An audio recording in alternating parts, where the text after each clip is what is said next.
अब पहुंच गए रविवार 23 अगस्त के दिन। 23 अगस्त को सावन पुत्रदा एकादशी होगी। पुत्रदा शब्द को केवल पुत्र प्राप्ति तक सीमित नहीं समझना चाहिए। इसका व्यापक भाव संतान प्राप्ति तो है, परिवार और अगली पीढ़ी के बारे में प्रार्थना करने का भी यही दिन होता है। संतान प्राप्ति की इच्छा रखने वाले कपल्स भगवान विष्णु और माता लक्ष्मी की पूजा इस दिन कर सकते हैं। ऐसा करने से उन्हें पुत्र की या उन्हें प्रोजनी की, उन्हें बच्चे की प्राप्ति हो सकती है।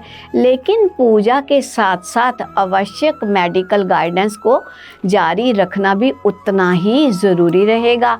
जिनके बच्चे हैं वह इन दिन बच्चों को केवल सफलता का आशीर्वाद ही ना दें, बल्कि साथ बच्चों को सही चरित्र, स्वास्थ्य और अच्छे निर्णय की शक्ति का भी आशीर्वाद दे। जो संतान की प्राप्ति चाहते हैं वह उपाय के तौर पर किसी जरूरतमंद बच्चे की एजुकेशन के लिए डोनेट करें, पुस्तक या भोजन की सहायता करें। इस दिन ओम नमो भगवते वासुदेवाय नमः का 108 बार जाप करने से फायदा होता है।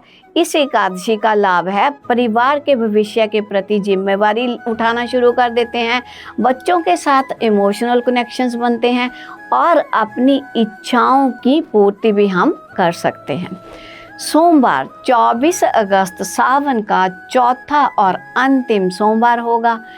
अंतिम सोमवार पर कोई नई इच्छा जोड़ने की बजाय पूरे सावन की साधना को रिव्यू करें।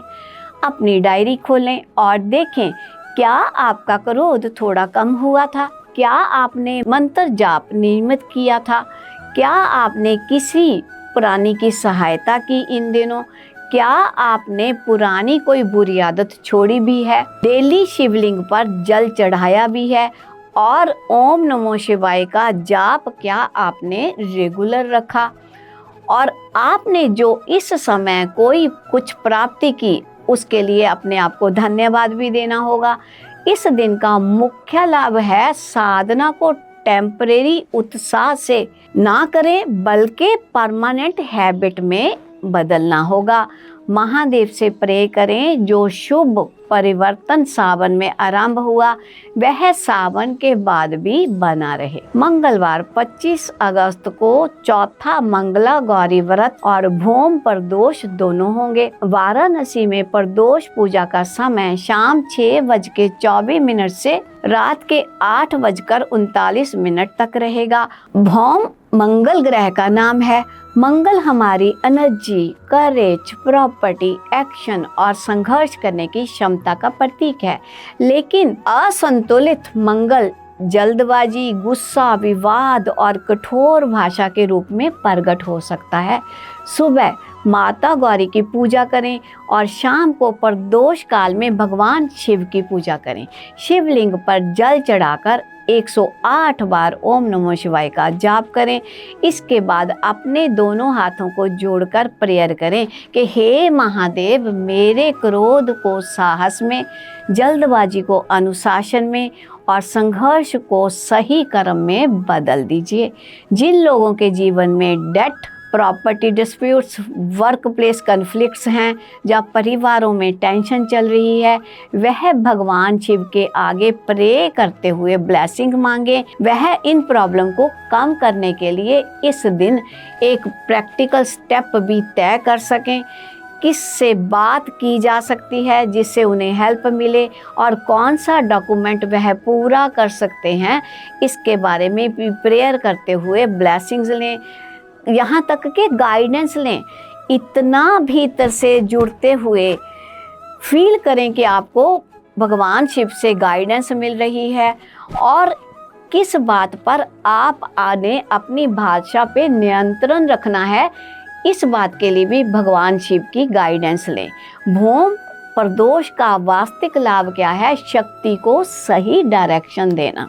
अब हम पहुंच गए शुक्रवार का दिन 28 अगस्त को, सावन का अंतिम दिन। सावन पूर्णिमा रहेगी और रक्षाबंधन भी है। वाराणसी में राखी बांधने का समय शुभ समय सुबह 5:37 से 9:48 का होगा और भद्रा सूर्य उदय से पहले समाप्त हो जाएगी। पूर्णा पर चंद्रमा अपने पूर्ण प्रकाश में होता है। ज्योतिष के अनुसार यह रिलेशनशिप और ग्रेटिट्यूड की पूर्णता का प्रतीक है। इस दिन सुबह शिव जी को जल चढ़ाकर पूरे सावन के लिए धन्यवाद दें।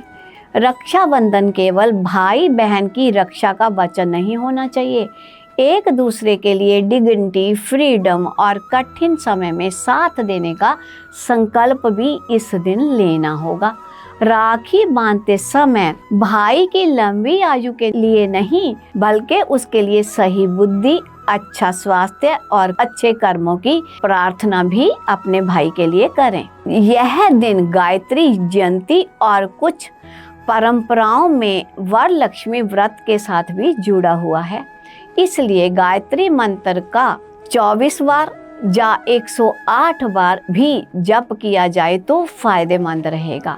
28 अगस्त को विश्व में कुछ भागों में आंशिक चंद्र ग्रहण भी होगा, लेकिन यह भारत और वाराणसी में दिखाई नहीं देगा, इसलिए यहाँ ग्रहण का सूतक लागू नहीं माना जाएगा। इस दिन पूरे सावन की साधना को ग्रेटिट्यूड के साथ पूर्ण करें। अब समझते हैं कि सावन में मुख्य क्या अवश्य करें। सबसे पहला, पूजा को सिंपल और रेगुलर रखें। एक दिन बहुत अधिक सामग्री से चढ़ाकर और दूसरे दिन कुछ भी ना करें, ऐसा करना सही नहीं रहता। बेशक बैलेंस बना के पूजा करें, बेशक सिंपल जल ही अर्पित करें। दूसरा, पूजा के साथ अपना बिहेवियर भी बदलें। केवल शिवलिंग पर जल चढ़ाना ही सफिशिएंट नहीं होता, अपनी भाषा और क्रोध पर भी जल जैसी शीतलता लानी होगी। तीसरा, अपनी क्षमता के अनुसार सात्विक भोजन पूरा सावन ग्रहण करें।